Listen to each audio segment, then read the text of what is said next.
1, 2, 3, start. It is contended that the action of the state in not regularizing the employees was not fair within the framework of the rule of law.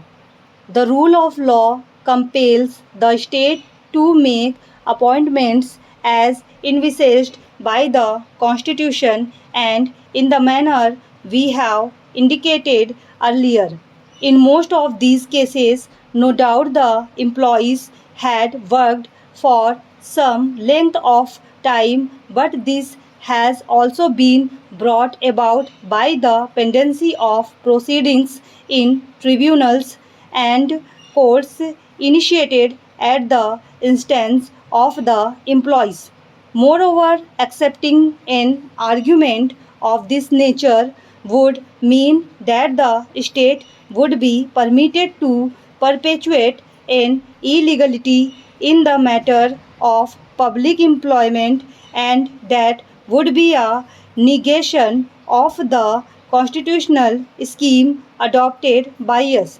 It is therefore not possible to accept the argument that there must be a direction to make permanent all the persons employed on daily wages when the court is approached for relief by way of a writ. The court has necessarily to ask itself whether the person before it had any legal right to be enforced. Considered in the light of the very clear constitutional scheme, it cannot be said that the employees have been able to establish a legal right to be made permanent, even though they have never been pointed in terms of the relevant rules or in adherence of Articles 14 and 16 of the Constitution. It is argued that in a country like India, where there is so much poverty and unemployment, and there is no equality of bargaining power, the action of the state in not making the employees permanent would be violative of Article 21st of the Constitution.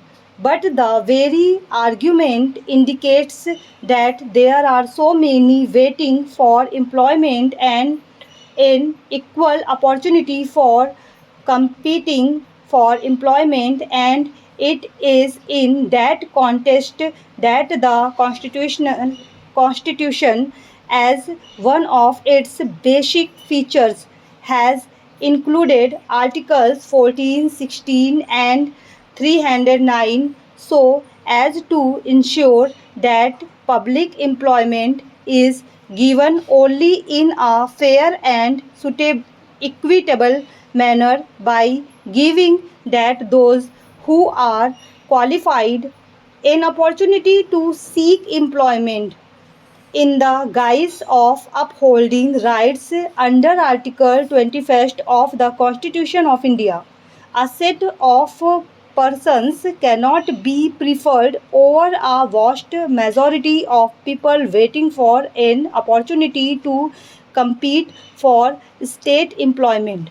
The acceptance of the argument on behalf of the respondents would really negate the rights of the others confirmed conferred by Article 21st of the Constitution, assuming that we are in a position to hold that the right to employment is also a right coming within the purview of Article 21st of the Constitution.